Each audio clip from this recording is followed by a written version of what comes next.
Content, it's content. Are you content with your content during COVID? Fungi Live talking about content marketing. Yeah, yeah. Hey, what's up, everybody?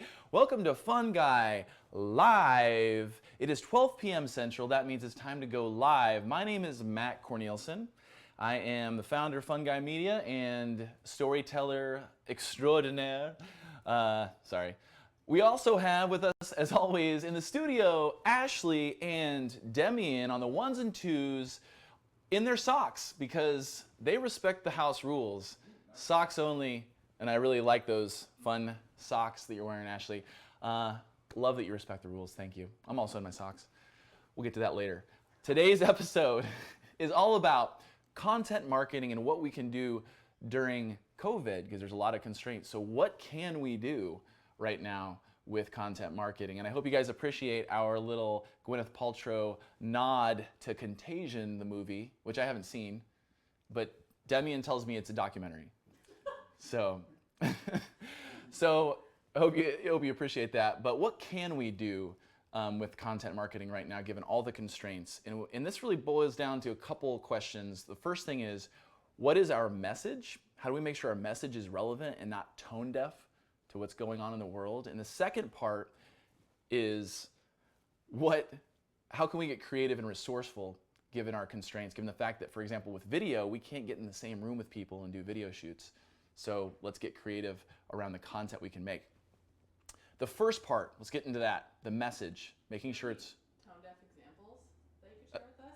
Absolutely. Yes, tone deaf examples. So the first part of this is the message, and I want to talk about how right now there's kind of a difference between opportunistic and relevant. And I want to show a little example of a tweet where we saw this from the Internet Hippo, and it says, "I like how ads have gone from buy a Toyota to this is a difficult and uncertain time for us all. Buy a Toyota." Okay, I think that kind of sums it up in a fun way. I actually have a Toyota, so I'm not against Toyotas necessarily. But the point is that we have to make sure that our message isn't just opportunistic and taking advantage of what's going on in the world today.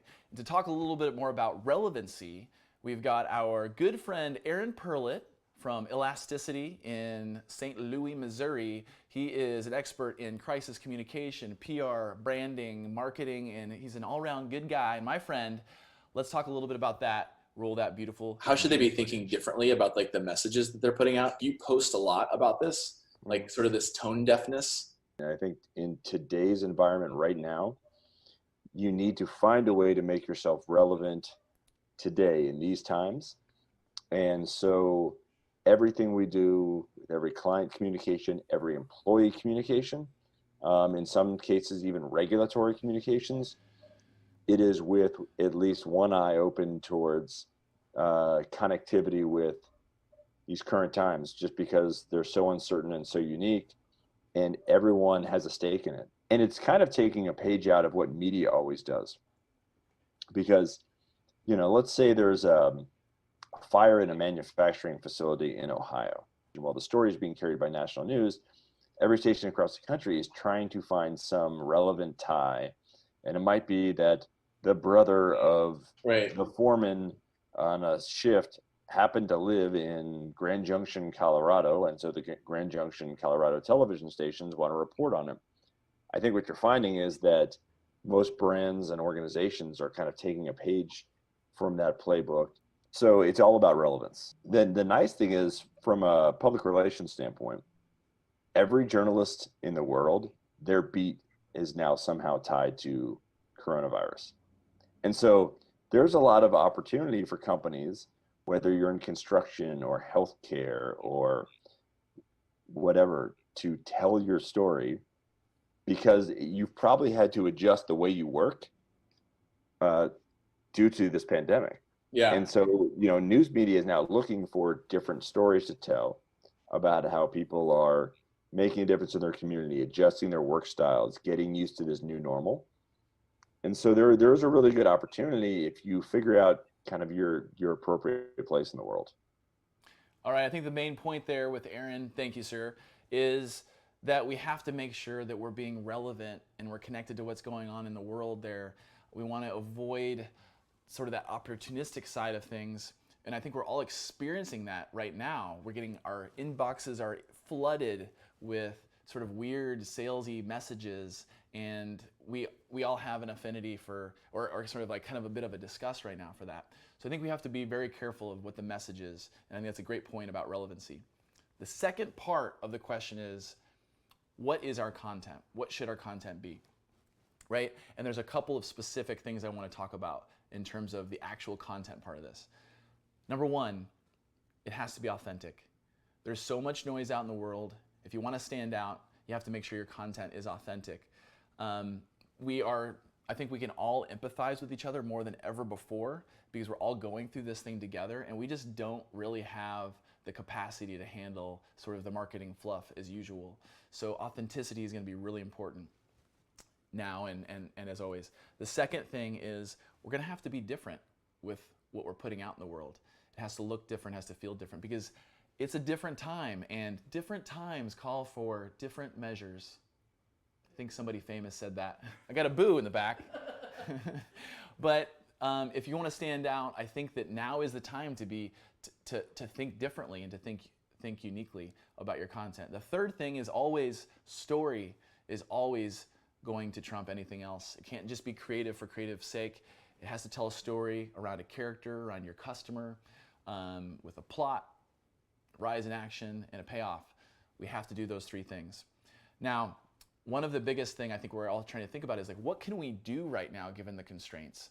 Can't do video shoots, as an example. I want to show you guys a couple of examples of some things that we've done with clients recently that, just for your consideration, that we think are resourceful ways to create content right now. Let's roll the first clip and we'll talk about it. Attention food and beverage manufacturers. You're invited to join the world's top closure experts to answer your biggest questions, like which cap size do I need? What are my tamper band options? Or which closures can I use in China? And more. Watch our free educational video series today, powered by Silgan University.